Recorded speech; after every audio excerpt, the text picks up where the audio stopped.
Welcome back. সকলকে স্বাগত জানাচ্ছি আফটার মিডনাইট স্টোরিজের 15 নম্বর এপিসোডে। এবং আজকের এপিসোডে আপনারা শুনবেন 3টি হৃদয় ছোঁয়া ঘটনা। প্রথম যে ঘটনাটি শুনবেন সে ঘটনাটি আমি শুনে ছিটকে গেছি। দ্বিতীয় যে ঘটনাটি শুনবেন এই ঘটনাটি বেশ একটা রিভেঞ্জের ঘটনা। এবং তৃতীয় ঘটনাটি যখন আপনারা শুনবেন এই ঘটনাটির মধ্যে আপনারা দেখতে পাবেন একটা ভালো আত্মার ঘটনা। সো আজকে 3টে ঘটনাই একটু অন্যরকম। এপিসোডটি লাইক করবেন, কমেন্ট করবেন এবং সাবস্ক্রাইব করে আমাদের পাশে থাকবেন। শুরু করা যাক আজকের এপিসোড। আফটার মিডনাইট স্টোরিজ কোনো রকম অন্ধবিশ্বাস, কালো জাদু, কুসংস্কারকে প্রমোট করে না। আফটার মিডনাইট স্টোরিজের কাজ বিভিন্ন মানুষের জীবনে ঘটে যাওয়া বিভিন্ন অলৌকিক ঘটনাকে সকলের সামনে তুলে ধরা। আফটার মিডনাইট স্টোরিজ কখনোই তার শ্রোতাদের বলে না ঘটনাকে সত্য বলে বিশ্বাস করতে হবে। ঘটনা বিশ্বাস করবেন কি করবেন না সেটা সম্পূর্ণই নির্ভর করছে শ্রোতার ওপর। আফটার মিডনাইট স্টোরিজের ঘটনাকে প্রাথমিকভাবে এন্টারটেইনমেন্ট হিসাবেই নেওয়াই হবে বুদ্ধিমানের কাজ। চলুন বেশি কথা না বাড়িয়ে শুরু করা যাক আজকের প্রথম ঘটনা। নমস্কার দাদা, আমি সৌম্য বসু, থাকি উত্তর 24 পরগনার ব্যারাকপুরে। আফটার মিডনাইট স্টোরিজ চ্যানেলটা আমি বহু বছর ধরে শুনছি, আর তোমায় আমি প্রথম চিনেছিলাম তোমার মোটিভেশনাল চ্যানেল থেকে। সত্যি বলতে কি, জীবনে বহু প্রকার ঘটনা শুনেছি, কিন্তু আফটার মিডনাইট স্টোরিজে একটা ঘটনা শুনেছিলাম যেটা আমার প্রথম ঘটনা ছিল। এবং এই ঘটনাটা আমার মনে এমনভাবে দাগ কেটেছিল, মনে হয়েছিল আমিও যেন এই ঘটনার ভেতর দিয়ে যাচ্ছি। আজ যে ঘটনাটি শোনাবো সেটি আমার নিজের খুব কাছের বন্ধুর জীবনে ঘটে যাওয়া এক ভয়ঙ্কর অভিজ্ঞতা। ঘটনাটা ওর ভাষায় বলছি। ব্যারাকপুর শহরের বুকে ঘটে যাওয়া একটি অলৌকিক ঘটনা, এক পুরনো বন্ধু এবং একটি অদ্ভুত বাড়িকে নিয়ে, আর এমন কিছু মুহূর্ত যা আজও আমার ঘুম কাটে। 2018 সাল। আমি আর সবুজ কলেজ জীবনের অদ্ভুত বন্ধুত্ব, যেটা বললে কেউ বিশ্বাস করত না। সকাল, দুপুর, বিকেল, ক্লাসের ফাঁকে ফুটবল খেলা, নন্দনে সিনেমা দেখা, সবই একসাথে। তবে জীবনের নিয়ম বড় নিষ্ঠুর। ডিগ্রি শেষ হতে হতে ধীরে ধীরে যোগাযোগ কমতে শুরু করলো। প্রথমে একে অপরকে ফোন করা কমতে শুরু করলো। তারপর যোগাযোগ শুধুমাত্র পুজোর শুভেচ্ছা বার্তায় সীমিত রইল। তারপর আর কিছু না। আমিও কয়েকবার ফোন করেছিলাম, কিন্তু অপরিচিত কণ্ঠ আমাকে উল্টো দিক থেকে উত্তর দিয়েছিল, এই নম্বরে কোনো সবুজ থাকে না। এরপর থেকে আর কখনো চেষ্টা করিনি। 2024 সালের প্রথম দিকে একটা প্রাইভেট কোম্পানিতে চাকরি পেলাম। ব্যারাকপুরেই পোস্টিং। সেই পুরনো শহর, সেই পুরনো স্মৃতি। প্রথম 5 দিন এক ক্লায়েন্টের বাড়িতে ছিলাম, তারপর নিজের থাকার জায়গা খুঁজতে শুরু করলাম। খুব একটা দেরি হলো না, একটা পুরনো বাড়ি পেয়ে গেলাম। চেহারা দেখে মনে হলো কম করে 25-30 বছরের পুরনো। চিপাগুলি দিয়ে ঢুকতে হয় এবং সিঁড়ি দিয়ে ওপরে উঠতে হয়। বাড়িটা 4 তলা, কিন্তু আমার ঘর ছিল 3 তলায় ডান দিকে। বাড়িতে মালিক থাকেন না, নিচে একটা পরিবার থাকে এবং কয়েকটা ঘরে ছাত্ররা ভাড়া থাকে। অফিস থেকে ফিরেই ঘর গোছাতে শুরু করলাম। নতুন জায়গা, নতুন সাজ, নতুন শুরু। পরের দিন অফিস থেকে ফেরার পথে একটা ভ্যান ভাড়া করলাম। রান্নার গ্যাস, চুলা, কিছু কিচেনের জিনিসপত্র সব কিনে আমি ভ্যানে উঠলাম। সন্ধে নেমে এসেছে, চারপাশে ধূসর আলো ছায়ার খেলা করছে। ঠিক বাড়ির সামনে এসে ভ্যান থামল। ভ্যান থেকে নামলাম। ভ্যানে থাকা জিনিসগুলো নামাতে যাব, এমন সময়, এই তুই? একটা ডাকে আমার খুব গলাটা চেনা লাগলো। আমি ঘাড় ঘুরিয়ে দেখি সবুজ, আমার সেই কলেজ জীবনের বন্ধু। সবুজ দাঁড়িয়ে আছে এক গাল হাসি নিয়ে, ঠিক যেমনটা ওর মুখটা মনে ছিল। আমার শরীরটা কয়েক মুহূর্তের জন্য কেমন যেন শীতল হয়ে গেল। কিছু বলতে পারলাম না, শুধু তাকিয়ে থাকলাম ওর মুখের দিকে। এতদিন বাদে দেখা সবুজের সাথে। আমি যেন বিশ্বাসই করতে পারছি না যে সবুজকে আমি এবার দেখতে পাচ্ছি। সবুজ এগিয়ে এসে বলল, আরে কতদিন পর দেখা। আমি হেসে বললাম, তুই এখানে? সবুজ বলল, আরে এই বাড়িতেই থাকি, ওপরে। আজই দুপুরে ফিরলাম গ্রামের বাড়ি থেকে। আমার মুখে আর কোনো কথা নেই, মনটা আনন্দে আপ্লুত হয়ে গেল। আমার কলেজের সেই প্রিয় বন্ধু যে কিনা এই বাড়িতেই থাকে, আর আমি একদম তার পাশে। ব্যাপারটা খুবই ভালো লাগলো এবং আমি পুরো ব্যাপারটাকে খুব সহজভাবেই নিলাম। 4 বছর বাদে হঠাৎ করে এমনভাবে সবুজের সঙ্গে দেখা হয়ে যাবে সেটা তো স্বপ্নেও ভাবিনি। সবুজ আমার কলেজের সবথেকে কাছের বন্ধু, কত প্রিয় মানুষটা ছিল। অথচ আজ সেই মানুষটাকে যেন অচেনা লাগছিল। সন্ধেবেলায় ঠিক করলাম একসাথে বসে গল্প করব। যেমন বাবা তেমন কাজ। সন্ধেবেলায় একসাথে বসে গল্প করলাম। কলেজের দিনগুলোর কথা, পুরনো প্রেম ভালোবাসা সবই উঠে এলো। হঠাৎ করে আমি বললাম, আরে তোর তো বিয়ের কথা চলছিল, কি হলো? তোদের ফিজার কি খবর? এই প্রশ্নটা করতেই ওর মুখটা কেমন যেন শুকিয়ে গেল। চোখে একটা অদ্ভুত শূন্যতা দেখতে পেলাম। ও বলল, আমার সঙ্গে এখন কেউ যোগাযোগ রাখে না রে, কারো দরকার নেই আমার। তুই আমার বিয়ে খুব ভালো লাগছে। তুই কোথাও যাবি না, ঠিক তো? আমি একটু থমকে গেলাম। সত্যি বলতে ওর গলায় কেমন একটা আকুতি, না শুধু আকুতি না, কেমন যেন ছায়া লেগে আছে ওর গলার শব্দে। আমি বললাম, কি বলছিস তুই? তুই তো জানিস আমি তোদের ঐশ্বর্যার বাড়িতেও যেতাম। তোর তো এমন হওয়ার কথা না। এই খুলে বলতো কি হয়েছে আসলে? কিছুক্ষণ চুপ করে থাকলো সবুজ, তারপর ধীরে ধীরে বলল, সরি, এসব কথা আজ নয়, আরেক দিন বলবো। আমি আর চাপ দিলাম না। এতদিন পর আবার দেখা হয়েছে। কে জানে সবুজ এখন কতটা বদলে গেছে। আগের মতো অতটা চাপ দিয়ে পেটের ভিতর থেকে কথা বের করার মতন বন্ধুত্বের স্তর এখনও পর্যন্ত তৈরি হয়নি। বললাম, বাদ দে, চল রান্না করি। আজ তোকে পেয়েই মনটা ভালো হয়ে গেছে, একসাথে খাওয়া দাওয়া করি চল। ও হাসল, আমার কাঁধে হাত রাখল, সেই ছেলেবেলার মতো। আমরা দুজনে রান্না শেষ করলাম, ডাল ভাত ডিম ভাজা। আমি থালায় সব গুছিয়ে রাখছি, এমন সময় সবুজের একটা ফোন এলো। কোনো নাম সেভ করা নেই, শুধু একটা নাম্বার। ফোনটা কানে দিতেই এক মুহূর্তে সবুজের চোখের চাউনি বদলে গেল। খুব নিচু গলায় বলল, তুই খেয়ে নে, আমি আসছি, আমার একটু দেরি হবে। তুই খেয়ে ঘুমিয়ে পড়িস। আমি জিজ্ঞাসা করলাম, আরে এত রাত্রিবেলা কোথায় যাবি? 9:30 বাজে। সবুজ বলল, ডাকছে আমাকে, যেতে হবে, তোকে পরে বলবো। এই বলে সবুজ বেরিয়ে গেল। আমি থমকে দরজার দিকে তাকিয়ে দাঁড়িয়ে রইলাম।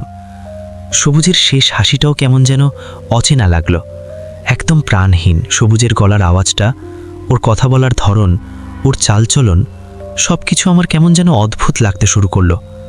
আমি একা খেয়ে নিলাম, তারপর ল্যাপটপ খুলে কিছু অফিসের কাজ করলাম। রাত গড়িয়ে গেল, ঘড়িতে তখন প্রায় 11:30। শুয়ে পড়লাম এক সময়, কিন্তু ঘুম আসছিল না।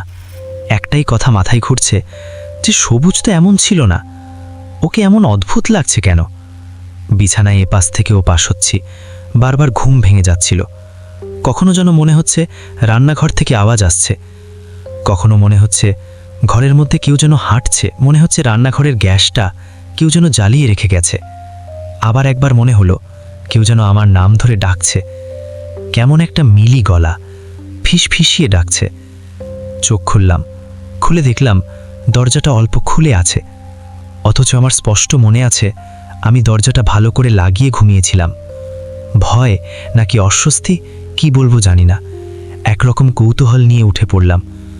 দেখলাম রান্নাঘরে আলো জ্বলছে, কিন্তু আলো জ্বলার কথা না, আমি তো রান্নাঘরের আলো অফ করেছিলাম।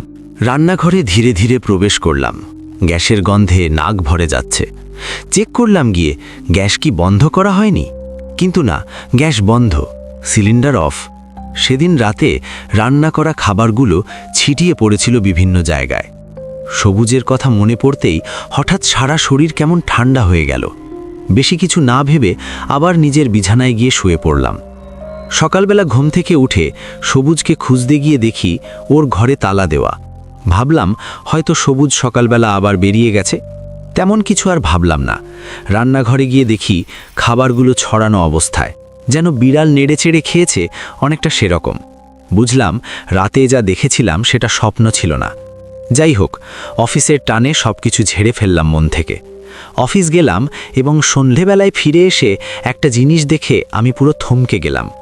আমার রুমের তালা তো আমি সকালে দিতে ভুলেই গেছিলাম। দরজা খুলে দেখি সবুজ ঘরে বসে আছে।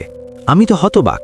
আমি বললাম, তুই তো সকালে ঘরে ছিলি না, তোর ঘরের দরজা বাইরে থেকে লাগানো ছিল, তুই এসেছিস কখন? সবুজ বলল, আরে তুই চাবি দিয়ে বন্ধ করিসনি কেন? আমি ফিরে এসে দেখি দরজা খোলা, ভাবলাম তুই বুঝি ঘরেই আছিস, কিন্তু তুই তো ছিলি না। ওর মুখে কথাগুলো শুনে আমি একটু থমকে গেলাম। তুই সকালেই বেরিয়েছিলি তাই না? সবুজ বলল, হ্যাঁ, রোজগার মতো সকাল 7টায় বেরিয়েছি। আমি বললাম, কোথায় গেলি? ও বলল, ঐশ্বর্যার বাড়ি। আমি অবাক হয়ে তাকালাম ওর দিকে। কিন্তু কাল যে বললি ঐশ্বর্যার সঙ্গে যোগাযোগ রাখিস না? সবুজ মুখ নিচু করে বলল, আরে আছে কিছু ব্যাপার, তোকে বলবো, আজকে সব বলবো। আমি হালকা ধাক্কা খেলাম যেন।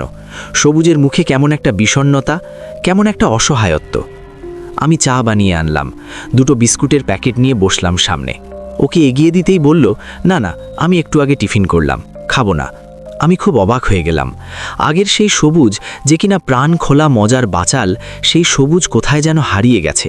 এখনকার সবুজ অনেক বেশি চুপচাপ, চোখে মুখে সারাক্ষণ একটা চাপা আতঙ্ক। আমি আর থাকতে পারলাম না, সরাসরি বলেই ফেললাম, এই শোন, কাল রাতে তুই কোথায় গেছিলি বলতো? আর হঠাৎ অত সকালবেলা ঐশ্বর্যার কথা মনে পড়ল? সবুজের মুখটা মুহূর্তে ফ্যাকাশে হয়ে গেল। ও কাঁপা গলায় বলল, তুই চাইলে আজ রাতে সব বলবো, কিন্তু একটা অনুরোধ, যেটাই শুনবি বিশ্বাস হারাবি না। কারণ আমি যে দেখেছি, যেটা আমার সঙ্গে ঘটেছে, সেটা শুনলে তুই হয়তো হাসবি, কিন্তু আমি জানি সবটা সত্যি। আমি আর কিছু বললাম না, শুধু বললাম, বেশ, আজ রাতে শুনবো। আর তুই কিন্তু পালাস না, যে আর কিছু লুকোবি না। সবুজ মাথা নাড়ল, চোখে জল চিকচিক করছিল।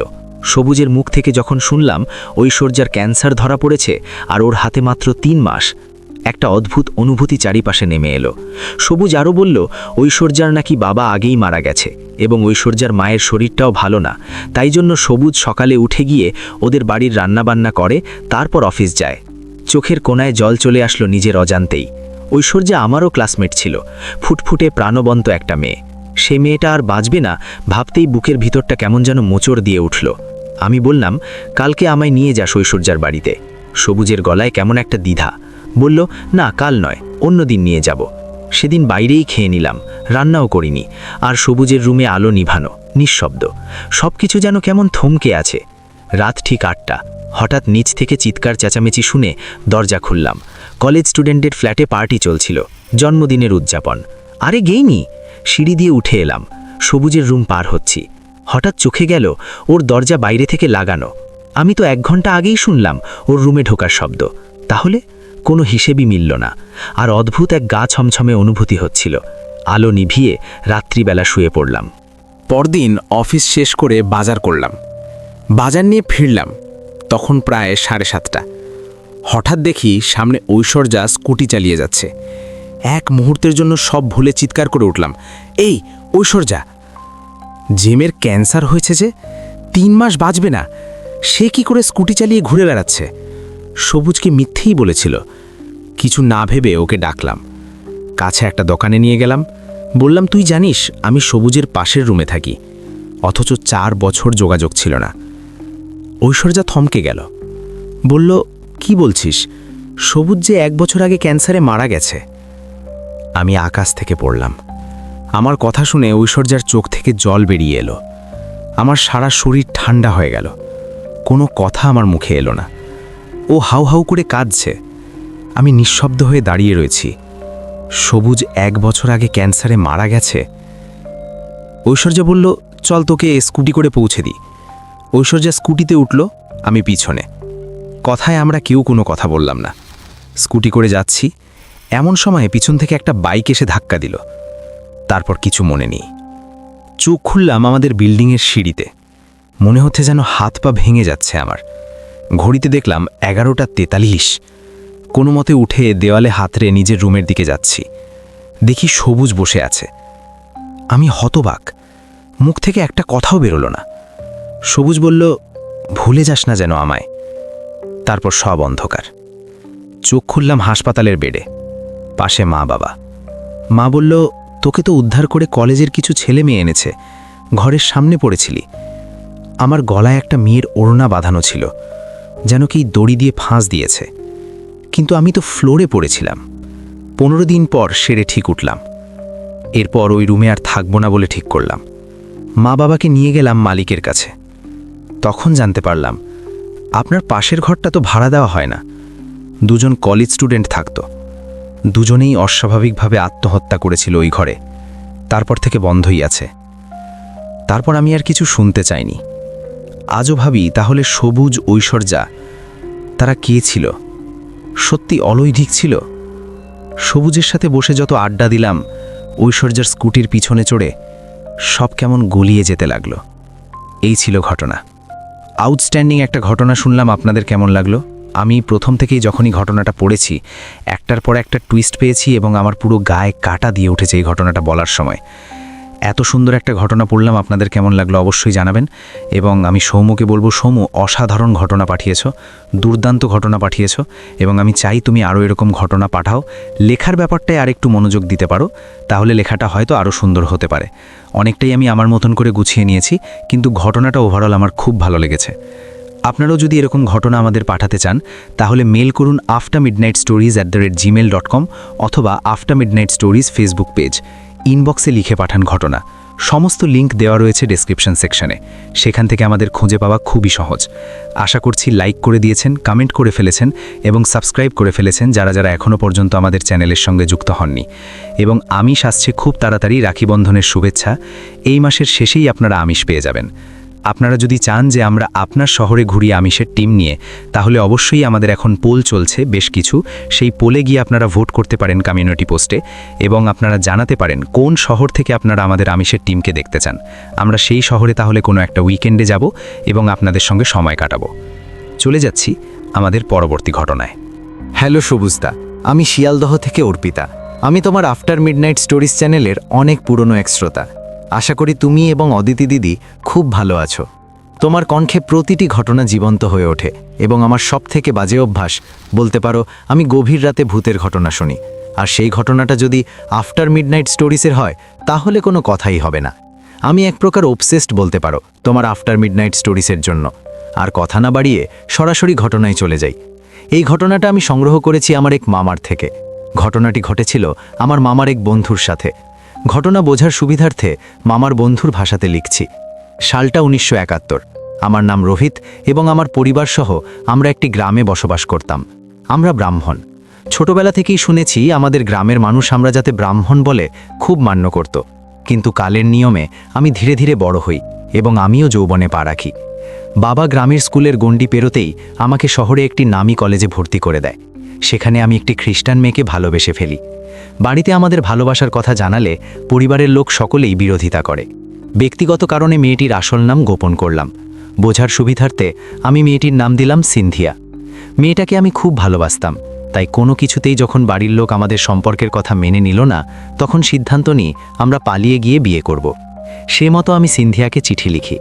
আমরা রাত্রিতেই পালাবো বলে সিদ্ধান্ত নিই এবং সেই মতো আমাদের আগে থেকে ঠিক করে রাখা স্থানে দেখা করি। কিন্তু কোনোভাবে কথাটা পরিবার অবধি পৌঁছে যায় এবং তারা পুরো গ্রাম নিয়ে আসে বিয়ে আটকানোর জন্য। আমাকে বাড়ির লোক খুবই মারধর করে এবং ভালোবাসার মানুষটাকে আমার চোখের সামনে একটা গাছের সাথে বেঁধে জীবন্ত পুড়িয়ে দেয়। তখন জাত ভেদাভেদ এতটাই বেশি ছিল তা হয়তো অনেকেরই জানা, এবং আমি এই ঘটনা সহ্য করতে না পেরে জ্ঞান হারাই। ঘটনাটা এখানে শেষ হলে পারত, কিন্তু কালো অধ্যায়টা আর থাকতো না। আমাকে বাড়ি ফিরিয়ে আনা হয়। কিছুদিনের মধ্যেই আমায় অন্যত্র বিয়ে দেওয়া হয়। প্রথম দিকে বিয়ে করতে আপত্তি থাকলেও পরে পরিবারের চাপে পড়ে বিয়েটা করতেই হয়। কিন্তু কথায় আছে, পাপ বাপ কেউ ছাড়ে না। একটা নিরপরাধ মেয়েকে এই রকমভাবে মেরে ফেলাটা বোধহয় ঈশ্বরও ক্ষমার চোখে দেখেননি। বিয়ে হয় মহা ধুমধাম করে, কিন্তু তারপরেই নেমে আসে শুধু আমাদের বাড়ির ওপর নয়, গোটা গ্রামের ওপর এক অভিশপ্ত ছায়া। বিয়ের 3 মাস প্রায় ভালোই চলছিল সবকিছু। 3 মাস পর থেকেই শুরু হয় আসল ঘটনা। একদিন রাতে একটা অচেনা শব্দে আমার ঘুম ভেঙে যায়। আমি বিছানা থেকে উঠে বসি এবং প্রস্রাবের জন্য কলঘরের দিকে এগিয়ে যাই। আমি যাওয়ার সময় দেখতে পাই কেউ একজন তাদের বাড়ির গেটের সামনে 1 হাত লম্বা ঘুমটা দিয়ে দাঁড়িয়ে। তখন ইলেকট্রিসিটি না থাকায় আলো আধারে যতটুকু বোঝা যায় তারই মধ্যে এটা প্রমাণিত হয় যে কোনো মহিলা লাল শাড়ি পরে দাঁড়িয়ে আছে এবং তার হাতে একটি ব্যাগ। মহিলাটিকে দেখে প্রথমে আমি একটু থমকে যাই, তারপর খুব ধীর পায়ে সেদিকে এগিয়ে যাই। কিন্তু গেটের সামনে গিয়ে কাউকে না দেখতে পেয়ে মনের ভুল ভেবে ফিরে আসি এবং প্রস্রাব সেরে ঘরে গিয়ে শুয়ে পড়ি। পরদিন সকালবেলা আমি নিজের কাজে চলে যাই এবং পরিবারের বাকি সদস্যরাও দুজন নিজের কাজে চলে যায়। বাড়ির বউরা শুধু বাড়িতে থেকে সব কাজ করে। এমন সময় আমার বউকে মা বলে পুকুর থেকে 2 কলসি জল আনতে, কিন্তু নতুন বউ অচেনা জায়গায় পুকুর কোন দিকে ঠিকমতো জানেও না, তাই খুব সাবধানে 2টো কলসি নিয়ে পুকুরের দিকে যায়। বেশ কিছু দূর যাওয়ার পর সে পুকুরের সন্ধান পায় এবং 2 কলসি জল নিয়ে বাড়ির পথ ধরে। বাড়ি ফেরার সময় সেই নতুন বউ রিমঝিম শুনতে পায় তাকে দূর থেকে কেউ ডাকছে। সে পিছন ঘুরে তাকাতেই দেখতে পায় একটা মেয়ে, যার পরনে লাল শাড়ি, লম্বায় প্রায় 6 ফুট হবে, খুব সুন্দরী চেহারা, গায়ের রং দুধে আলতা। কিন্তু রিমঝিম তার মুখ কিছুতেই ঠিক করে দেখতে পায় না। মেয়েটা রিমঝিমের দিকে এগিয়ে আসে আর বলে, আমি কাউকে ছাড়ব না, গোটা গ্রাম আমি নিঃশেষ করে দেব। রিমঝিম সেই মেয়েটাকে কিছু বলতে যাবে, তার আগে মেয়েটা রিমঝিমকে এক ধাক্কা মারে। রিমঝিম তাল সামলাতে না পেরে জলে পড়ে যায়। অনেকটা সময় অতিক্রম হবার পর বাড়ির লোক রিমঝিমের খোঁজ শুরু করে। ঘণ্টাখানেক পর রিমঝিমের মৃতদেহ উদ্ধার হয় পুকুর থেকে। গোটা গ্রামে শোকার ছায়া নেমে আসে। নতুন বউ, মাত্র 3 মাস হলো বিয়ে হয়েছে, এর মধ্যে এই অবস্থা। গ্রামের মানুষ কিছুটা ভীত হয়। যথাক্রমে মৃতের কাজ শেষ করা হয় এবং গোটা পরিবার ভেঙে পড়ে নতুন বউয়ের অকাল মৃত্যুতে। এরপর বেশ কিছুদিন কেটে যায়। আমি একদিন স্বপ্ন দেখি যে রিমঝিম আমাকে বলছে, আমাকে মেরে দিল, আমাকে মেরে দিল, আমি কিছু করিনি, আমাকে মেরে দিল, সবাইকে মেরে দেবে, বাঁচাও বাঁচাও। এই স্বপ্ন দেখার পর আমার ঘুম ভেঙে যায়। ভাবতে থাকি, স্বপ্নে রিমঝিম কার কথা বলল, কে মেরে ফেলবে, ওকেই বা কে কেন মারবে। এইসব ভাবতে ভাবতে রাত কেটে যায়। পরের দিন সকালে সবাই সবার রোজগারের কাজে যোগ দেয়। এমন সময় আমার বাবা হাঁপাতে হাঁপাতে এসে উপস্থিত হয় উঠানে। সবাই বাবার এমন বিধ্বস্ত অবস্থা দেখে জিজ্ঞাসা করে, কি হয়েছে? বাবা জবাব দেয়, গ্রামের প্রধান কাকুর বাড়িতে গতকাল রাতে আগুন লেগে যায়। প্রধান কাকু সহ তার গোটা পরিবার পুড়ে মারা গেছে। কিন্তু আগুন লাগলো কি করে? আর সবথেকে বড় কথা, যখন বাড়ির ভিতর থেকে পোড়া দেহ উদ্ধার করা হয়েছিল তখন প্রত্যেকেই নাকি ঘুমিয়েছিল। যাই হোক, প্রধানের বাড়ি পুলিশ আসে। প্রত্যেকের দেহ পোস্টমর্টেমের জন্য নিয়ে যাওয়া হয় এবং বাড়িটিকে ঘিরে দেওয়া হয়। এরকম একটা মর্মান্তিক ঘটনাতে গোটা গ্রাম আবার ভেঙে পড়ে। পোস্টমর্টেম রিপোর্টে তেমন কিছু ধরা পড়ে না। এরপর বেশ কিছুদিন কেটে যায়। পরপর অস্বাভাবিক মৃত্যুর শোক সবাই কাটিয়ে উঠেছে। সবাই স্বাভাবিক জীবনে ধীরে ধীরে করে ফিরছে। 4 দিন পর বর্ষা নেমেছে। সকাল থেকে বৃষ্টি পড়ছে। সন্ধ্যার দিকে বৃষ্টির বেগ বেড়ে গেল। তখন আনুমানিক রাত কটা জানা নেই। বাবা কাজ থেকে ফিরতে আজ অনেক দেরি করছে। সাধারণত 9টার আগেই বাবা ফিরে আসে, কিন্তু আজ ঘড়ির কাঁটা প্রায় 10টা ছুঁই বাবার দেখা নেই। বাইরে বৃষ্টির বেগ বেড়েছে এবং অনেক দেরি হওয়াতে আমি নিজেই দেখতে গেলাম বাবা কেন আসছে না। হাতে একটা ছোট টর্চ, কাদা মাখা রাস্তাতেই ধীর গতিতে এগিয়ে চললাম। কিছু দূর যেতেই আমার পায়ের সাথে কিছু একটা ধাক্কা লাগলো। আমি পড়ে যেতে যেতে নিজেকে সামলে নিলাম। এরপর আমি টর্চের আলোটা আমার পায়ের সামনে পড়ে থাকা বস্তুটার দিকে ফেলতেই আমি যা দেখলাম তাতে আমার হাত পা ঠান্ডা হয়ে গেল। আমি দেখলাম আমার বাবা আমার পায়ের সামনেই পড়ে আছে, তার পুরো শরীর কাদায় মাখামাখি। আমি বাবাকে ধরে ঘরে নিয়ে আসি, মাকে ডাক্তারকে ফোন করতে। ডাক্তার আসে এবং 2টো ইঞ্জেকশন দেয় আর ওষুধ লিখে দেয়। পরদিন বাবার জ্ঞান ফিরলে কালকের রাতের ঘটনা জানতে চাই, কিন্তু বাবা কিছু বলে না, শুধু আমার দিকে তাকিয়ে বলে, ভুল করেছি, অনেক বড় ভুল করেছি। এই একই কথা বাবা সমানে বলে যায়। যতদিন যায় বাবা তত শুকিয়ে যায়। তারপর হঠাৎ একদিন বিকেলে বাবার কোনো সাড়া শব্দ না পেয়ে মা বাবার ঘরে যায়। অনেক ডাকাডাকির পরও বাবা যখন দরজা খোলে না, তখন দরজা ভেঙে ফেলতে হয়। ভিতর থেকে উদ্ধার করা হয় বাবার মৃতদেহ, ফ্যানের সাথে ফাঁস লাগানো। বাবা সুইসাইড করেছে। এই দৃশ্য দেখে মা কান্নায় ভেঙে পড়ে। বাড়ির সবাই বাকরুদ্ধ। মা প্রায় বাবার শোকে কাতর হয়ে খাওয়া দাওয়া ছেড়ে দেয়। বাবার শেষকৃত্য করা হয়। মা শোকে পুরো পাথর হয়ে যায়। এরকম করে 2 সপ্তাহের মাথায় হঠাৎ মা সিঁড়ি থেকে পড়ে মারা যায়। পরপর মা, বাবা, বউ সবাইকে হারিয়ে আমি প্রায় নিঃস্ব। আমার আপন বলতে মা বাবাই ছিল, তারাও চলে গেল। সব হারিয়ে আমি প্রায় পাগল হয়ে গেছি। ভগবানের কাছে দিন রাত বলছি, আমাকে বাঁচিয়ে রাখলে কেন, আমাকেও নিয়ে নাও, কি অপরাধ ছিল আমার। গোটা পরিবার নিমেষের মধ্যে শেষ হয়ে গেল। এরকম কত কথা আমি দিন রাত ঠাকুরকে বলতাম। একদিন আমার এই করুণ অবস্থার কথা শুনে আমার মামাবাড়ি থেকে দিদি আর দাদু দেখা করতে আসে। আমার মামাবাড়ি অনেক দূর হওয়ার জন্য নিজের মেয়ে জামাইয়ের মৃত্যুর কথা শুনে সেই দিন আসতে না পারলেও আমার এই রকম অবস্থার কথা শুনে ঠিক এসেছে। দিদিকে সমস্ত ঘটনা খুলে বলি। দিদি পুরনো দিনের মানুষ, তাই দিদি সন্দেহ করে কিছু একটা গণ্ডগোল আছে। দিদি আমাকে বলে, গোটা গ্রামের ওপর কেউ কুনজর দিয়েছে, তুই আজই যা। রণজিৎ শঙ্কর বলে খুব নামকরা একজন তান্ত্রিক থাকে কলকাতায়, তাকে গিয়ে খবর দে, সেই সমস্যার সমাধান করতে পারবে। দিদার কথা মতো তান্ত্রিককে খবর দেওয়া হলো। কলকাতা থেকে আমাদের গ্রামে আসতে তান্ত্রিকের প্রায় 2 দিন লাগলো। তান্ত্রিক দিদার সাথে কথা বলে এবং সমস্ত ঘটনা শুনে বলে, আজ থেকে 7 মাস আগে তুই একটি খ্রিস্টান মেয়েকে নিয়ে পালিয়ে যাচ্ছিলিস। তোর বাড়ির লোক সেই খবর জানতে পেরে গ্রামের প্রধানকে খবর দেয়। সেই খবর পেয়ে প্রধান মশাই সেই মেয়েটির বাবার কাছে গিয়ে তোদের সম্পর্কের কথা বলে, কিন্তু সেই মেয়েটার বাবা নিজের একমাত্র মেয়ের ভালোবাসাকে তার কাছ থেকে ছিনিয়ে নিতে পারে না, উল্টে মেয়েটাকে পালাতে সাহায্য করে। কিন্তু গ্রামের প্রধান এই ব্যাপারটা জানতে পেরে মেয়েটার বাবাকে খুন করে এবং তোদের পরিবারকে উস্কানি দেয়। তোর বাবা বরাবরই রাগী, তাই পুরো ঘটনাটা প্ল্যান করে করা হয় এবং মেয়েটাকে জীবন্ত পুড়িয়ে মারা হয়। এরপর ওই মেয়েটার লাশটাকে নদীতে ফেলে দেওয়া হয়। সিন্ধিয়ার আত্মার শান্তি হয়নি, ওর মৃত্যুর পিছনে যারা যারা ছিল ও সবাইকে মারবে। এই কথা বলে তান্ত্রিক থামে। আমি কান্নায় ভেঙে পড়ি। সিন্ধিয়ার কাছে আমি ক্ষমা প্রার্থনা করি, আর বাকি গ্রামবাসী আর আমার পরিবারের ভুলের জন্য বারবার ক্ষমা চাই। অবশেষে তান্ত্রিক একটা উপায় বলে, আগামী 7 দিনের মধ্যে সিন্ধিয়ার আত্মার শান্তির জন্য একটা যজ্ঞ করা হবে, আর সেই যজ্ঞে সিন্ধিয়ার মৃত্যুর পিছনে যারা যারা যুক্ত ছিল তাদের সবাইকে উপস্থিত থাকতে হবে এবং সঠিক সময়ে তারা যেন সিন্ধিয়ার কাছে মন থেকে ক্ষমা চায় এবং তাদের অতি প্রিয় জিনিস যেন সেই নদীতে বিসর্জন দিয়ে আসে। সেই যজ্ঞে 34টা মুরগি সিন্ধিয়ার উদ্দেশ্যে বলি হয় এবং এরপর আমাদের গ্রামে একটা বেল গাছে কিছু লাল কাপড় এবং তার উপর মহাদেবের ত্রিশূল দিয়ে পুরো গাছটাকে বন্ধন করা হয় এবং সেই গাছের মধ্যে সিন্ধিয়ার আত্মাকে আটকে রাখা হয়। আর তান্ত্রিক সবশেষে 34টা মুরগির বলি দেয় ওই বেল গাছটির নিচে।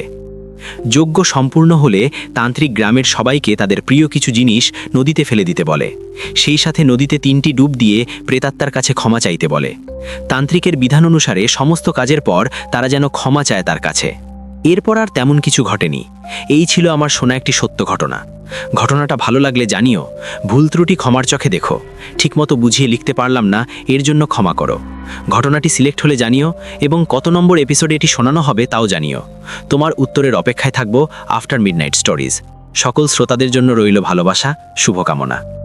চলে যাচ্ছি আজকের আমাদের পরবর্তী ঘটনা এবং খুব স্পেশাল একজন মানুষের ঘটনা, স্নেহা সেন ম্যাডামের ঘটনা। এবং তিনি যেমনভাবে লিখে পাঠিয়েছেন অনেক দিন পর সেরকমইভাবে আমি পড়ছি এবং আপনারা শুনুন, দেখুন আপনাদের কেমন লাগছে। প্রিয় সবুজ, আশা করি ভালো আছো। কিছুদিন পর আবার একটি ঘটনা লিখতে বসলাম। কয়েকদিন আগে ফেসবুকে আমার একটি পোস্টে এক ভাই কমেন্ট করেছে, আমার ঘটনা কিছুদিন ধরে পাচ্ছে না। আমি একটু হলেও অবাক হলাম। সত্যি, আসলে আমি আমার জীবন এই মুহূর্তে একটু ট্রান্সফরমেশনে রয়েছি। আমার মা ইন্তেকাল করার পর জীবনটাকে দেখার ধরন পরিবর্তন হয়ে গেছে। আফটার মিডনাইট স্টোরিজ আমার নিকট একটি পরিবার, তাই এই অনুভূতি প্রকাশ করতে কোনো দ্বিধা নেই। ঘটনায় আসা যাক। শুধু একটি এমন ঘটনা যে ঘটনাকে কোনো রকমভাবেই হয়তো সান্ত্বনা তো দেওয়াই যায় না, কিন্তু ওনার আত্মার শান্তি কামনা করি। এবং আমরা সবাই রয়েছি তোমার সাথে, এবং এই মুহূর্তে জীবনের যে ট্রান্সফরমেশনে রয়েছো, যে ফেজে রয়েছো, সেই ফেজটা তুমি কাটিয়ে ওঠো এবং আমাদেরকে সবসময় এইভাবেই তোমার ঘটনা পাঠাতে থাকো এবং আমাদের সঙ্গে কানেক্টেড থাকো। আমি পড়ছি যেভাবে তুমি ঘটনাটা লিখেছো এবং আপনাদেরকে বলছি, আপনারা যারা যারা চান আমাদের আফটার মিডনাইট স্টোরিজের আমিষের টিম আপনাদের সঙ্গে দেখা করুক। আমরা এই মুহূর্তে আমাদের কমিউনিটিতে বেশ কিছু পোলস করছি। আপনারা যেই শহর থেকে আমাদের সঙ্গে দেখা করতে চান সেই শহরের মানুষজন পোল ভোট করতে পারেন এবং আমরা সেই শহরে চলে যাব আপনাদের সঙ্গে দেখা করতে আমিষের টিম নিয়ে। আমরা কম বেশি সবাই জানি, কোভিডকালীন মানুষের জীবনে অনেক পরিবর্তন দেখা দিয়েছিল। অনেক অর্থনৈতিক দুরবস্থার জন্য অনেকে শহর ছেড়ে গ্রামে চলে যায়, বড় বাসা ছেড়ে অনেকে সাবলেটে থেকেছিল, আবার অনেকে আপনজন হারিয়ে এতিম হয়ে গিয়েছিল। কয়েকদিন আগে আমার ছোটবেলার বান্ধবীর সাথে দেখা। ও এখন ভাইয়ের বাসায় থাকে। আমি লোকমুখে শুনেছিলাম আমার সে বান্ধবী নাকি একটু ডিপ্রেসড হয়ে গেছে। সে নাকি কিছুদিন আগে রেল লাইনে গলা দিতে গেছিল। এটা শোনার পর আমি আর বান্ধবীকে ফোন করিনি। ফোনে কী বা আছে বলার। আমার সাথে দেখা হওয়ার পর আমি বললাম, চল দোস্ত আমরা কিছু খাই, কোনো জায়গায় একটু বসি। ওর ছদ্মনাম দিলাম রিয়া। রিয়ার সাথে খাবার খেতে খেতে জিজ্ঞাসা করলাম, আরে তোর নাকি কোনো সমস্যা হয়েছিল, কি যেন শুনেছিলাম একটা। রিয়া বলল, তুই ফোন তো করিস না আমাকে, তুই তো জানিস না আমার জীবনে অনেক কিছু ঘটে গেছে। যেভাবে রিয়া আমাকে বলেছে সেভাবেই বলছে। আমি আমার ভাইয়ের সাথে উত্তরা ছিলাম। ছোট বাসা, খুব অল্প টাকায় বাসা ভাড়া পাওয়াতে আমরা খুব খুশি। নতুন বাসাতে ওঠার পর খুবই ভালো লেগেছিল। ছিমছাম 4 তলা বাসা। আমাদের ওপরতলার পরিবার খুবই ভালো এবং আন্তরিক। প্রতি শুক্রবার মাগরিবের নামাজের পর আমাদের বাসায় এক বৃদ্ধ মহিলা আসেন সেমাই রসগোল্লা নিয়ে, এবং উনি এসে দরজার সামনে দিয়ে দিয়ে চলে যান। পর্দা করেন বলে সবসময় বোরখা পরেন এবং হাত এবং চোখ ছাড়া কিছুই দেখা যায় না শরীরে। হাত ওনার দুধের মতো সাদা, মনে হয় যৌবনকালে অনেক সুন্দরী ছিলেন। এর মধ্যে একদিন আমার ভাবি কাচ্চি বিরিয়ানি রান্না করে, আমাকে ওপরতলায় দিয়ে আসতে বলে। আমি যথারীতি ওপরে যাই, ওপরে গিয়ে কলিং বেল চাপ দিই এবং খেয়াল করি ওদের দরজার সামনে ময়লা এবং মাকড়সার জালে জমেছে। আমি মনে মনে ভাবি বাসায় মনে হয় কাজের লোক নেই। আমি আবার বেল টিপি, শুনতে পাই বয়স্ক মহিলাটি বলছেন, কে? আমি সালাম দিয়ে বলি, আমি নিচতলা থেকে এসেছি, ভাবি বিরিয়ানি পাঠিয়েছে। মহিলাটি আমার সালামের উত্তর দিয়ে বলেন, তুমি দরজার সামনে রেখে যাও। আমার কেমন যেন একটা লাগলো এই ভেবে যে ময়লার মধ্যে খাবার রেখে যাব। আমি বললাম, খালা, আমি আপনার হাতে দিতে চাই। হঠাৎ ওনার কণ্ঠ খুব ভারী হয়ে গেল এবং আমাকে ধমক দিয়ে বলল, যা বলেছি তাই করো, সামনে রেখে যাও, অনেক আলো আছে এখন। আমি ভাবলাম আলো মানে? তারপর খাবার রেখে নিচে চলে আসলাম। তারপর রিয়া হঠাৎ বলল, দোস্ত, মনে আছে ওই ছেলেটার কথা, সৌরভ? আমি খুব কষ্ট করে মনে করে বললাম, ওই যাকে তুই ছ্যাঁকা দিছিলি? বেচারা। রিয়া বলল, ওর সাথে আমার একদিন দেখা হয় রাস্তায়, তারপর একটু যোগাযোগ বেড়েছিল। আমি বললাম, আরে এ তো গভীর প্রণয়, সে তোকে ভুলতে পারে নাই। রিয়া হাসল। আমি বললাম, তারপর বলতো, বাসার কথাটা বল। আবার রিয়া শুরু করল। আমাদের বাসায় গ্রামের চাচা এবং চাচি এসেছিল কিছুদিন থাকার জন্য। চাচার ক্যান্সার ধরা পড়েছিল। চাচা প্রতিদিন হাসপাতাল থেকে আসার পর কোরআন শরীফ পড়ত। কি মধুর সুর! কিন্তু সমস্যা হলো, তিনি আসার পর সারা রাত আমাদের উপরতলায় খুব শব্দ করতে শুরু হলো। মাঝে মাঝে মনে হতো দরজা জানালায় কেউ যেন বাড়ি মারছে। মধ্যরাতে কান্নার শব্দ শোনা যেত। আমরা প্রথমে ভেবেছি প্রতিটা সংসারে কোনো না কোনো সমস্যা থাকে, তাই হয়তো এমন হতে পারে। একদিন চাচা ওনার রুমের বারান্দায় বসে আছে, তখন রাত 12টা হবে। হঠাৎ কে যেন পিছন থেকে চাচাকে চেয়ার থেকে ফেলে দেয় এবং চাচা চিৎকার করে বলে ওঠে, কে কে? আমরা দৌড়ে যাই, গিয়ে দেখি চাচা মেঝেতে ব্যথায় কাতরাচ্ছে। আমরা জিজ্ঞাসা করি, কি হয়েছে চাচা? চাচা বলেন, কে যেন পেছন থেকে জোরে ধাক্কা দিয়ে চেয়ার থেকে ফেলে দিয়েছে। চাচাকে সকালবেলা বাংলাদেশ মেডিকেলে ভর্তি করা হয়। এরপর সেই সন্ধ্যায় আবার খালাম্মা পায়েস নিয়ে আসে আমাদের বাসায়। আমি একটু বিরক্ত হই, তার আচরণ আমার বেশ কয়েকদিন ভালো লাগেনি, কিন্তু এটা ভেবে খুশি লাগে তাদের বাসার সব কিছুই খুব মজার স্বাদের। তো খালাম্মা বলেন, তোমার চাচা যেন এই বাসায় না ফেরে। আমি বলি, কেন? তিনি আসলে আপনার কোনো সমস্যা? তিনি রেগে গিয়ে বলেন, যেটা বলেছি সেটা করবে, না কথা মানলে পরিণাম ভালো হবে না। চোখ থেকে যেন ওনার আগুন ঠিকরে পড়ছিল। আমি ভাবিকে বললাম। ভাই এসে শুনে খুবই রেগে গেলেন। আমরা পরামর্শ করলাম বাড়িওয়ালার সাথে দেখা করে সমস্ত কথা জানাবো। তারা কিছুদিন রাতে সমস্যা করেছে সেটাও জানাবো। বাড়িওয়ালা দোতলায় থাকতেন এবং শুক্রবার গেলেন দেখা করতে। ভাই বললেন, আঙ্কেল, আমাদের ওপরের ভাড়াতি খুব সমস্যা করছে কিছুদিন ধরে এবং অনধিকার চর্চা করছে আমার বাসায় কে আসবে কে আসবে না। উনি বলার কে? ভাইয়ের কথা শুনে বাড়িওয়ালা যেন হতবাক হয়ে গেল। বলল, কে? কার কথা বলছো? তোমাদের ওপরতলা খালি, ওখানে অনেক বছর কেউ থাকে না। এরপর উনি যা বললেন তা না হলো এরকম, শেয়ার বাজারে কেলেঙ্কারি ঘটনা ঘটার পর বাসার সবাই নাকি বিষ খেয়ে আত্মহত্যা করেছিল, অর্থের শোক সামলাতে পারেনি। সেই থেকেই ওই ফ্লোর খালি। ভাই এমন ঘটনা শুনে কি বলবে ভেবে পাচ্ছিলেন না। কাঁপতে কাঁপতে শুধু বলেছেন, আমরা সামনের মাসে আপনার বাসা ছেড়ে দেব। পরে আমাদের বুঝতে বাকি রইল না যে কেন এই বাসা ভাড়া এত কম। পরের মাসে আমরা সে বাসা ছেড়ে দিই এবং এখন উত্তরা 18 নম্বর সেক্টরে থাকি। আমি বললাম, তুই বলিস রে, এত ভৌতিক ব্যাপার? রিয়া বলল, এটা তো কিছুই না রে দোস্ত, আরও শোন। ওই যে সৌরভ, ওর সাথে আমার সম্পর্ক একটু বাড়াবাড়ি রকমের বেড়ে যায়। তবে সিদ্ধান্ত নিয়ে আমরা কক্সবাজারে দেখা করব। 2 দিন থাকবো, বুঝতেই পারছিস। আমি লাইফে সেটেল হতে চেয়েছিলাম, একার কতদিন ভাইয়ের বাসায় থাকব। কথা মতো 1992 ব্যাচের পিকনিকের কথা বলে বাসায় ভাইয়ের পারমিশন নিয়ে কক্সবাজারে গেলাম। কিন্তু সৌরভ যখন আসলো তখন এত শরীর খারাপ, ওর জ্বর, কাশি, শরীর ব্যথা, যে আমার ওর সেবা করতেই 2 দিন কেটে গেল। এরপর শেষ রাতে হোটেলে ঘুমোচ্ছি, আধো আধো ঘুম, মনটাও হঠাৎ করে খারাপ। মনে হলো, এমন সময় অনুভব করলাম কেউ যেন আমার মাথায় হাত বোলাচ্ছে। চোখ খুলে দেখি সেই খালাম্মা। আমি আতঙ্কে চিৎকার করে উঠি, ঘুমাতে পারি না। পরের দিন ঢাকায় চলে আসি, কিন্তু বাসায় কাউকে জানাতে পারি না। এর কিছুদিন পর সৌরভ আমার সাথে কোনো কথা না বলেই যোগাযোগ বন্ধ করে দেয়। খুব কষ্ট। একদিন যোগাযোগ করি এবং সে বলে আমার সাথে ও সম্পর্ক রাখতে পারবে না, আমি যেন তাকে মাফ করে দিই।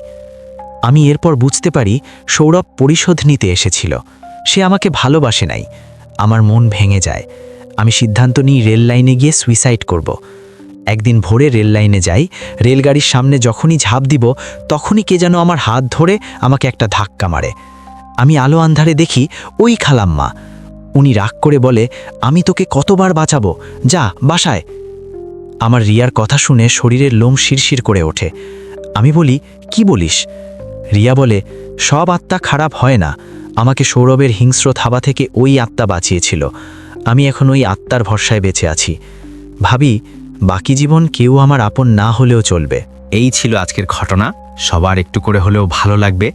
আমার লেখা যদি সবার একটু করে হলেও ভালো লাগে তাহলে আমার লেখা সার্থক হবে। ডেফিনেটলি সবারই ভালো লাগবে হয়তো। এই ঘটনাটা আমার নিজেরও খুব ভালো লেগেছে। লিখছেন, মাঝে মধ্যে মনে হয় আমরা রহস্যময় এক আবরণে আচ্ছাদিত। অনেক দোয়া এবং শুভকামনা আরাফাতের প্রিয় দাদা এবং আমার পছন্দের সবুজের জন্য। আসলেই তোমায় নিয়ে গর্ব হয় মন থেকে। ওপার বাংলা প্রাণীর শহর ঢাকা থেকে আবারও আফটার মিডনাইট স্টোরিজ পরিবারের সবাইকে শুভেচ্ছা পাঠালাম।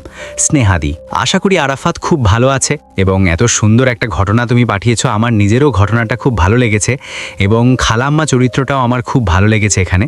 এবং তুমি যে মাঝে মাঝে বিভিন্ন জায়গা থেকে ঘটনা কালেক্ট করে আমাকে পাঠাও এবং আমার মনে হয় অনেক দিন বাদে তুমি এরকম তোমার নিজের জায়গার ঘটনা পাঠালে, কারণ তোমার কাছ থেকে আমি প্রচুর বাইরের ঘটনা পাই। সো আবারও বাইরের ঘটনার অপেক্ষায় রইলাম এবং তোমার ঘটনাগুলো সবসময় আমার খুব প্রিয়। দেখা হবে খুব তাড়াতাড়ি নিশ্চয়ই।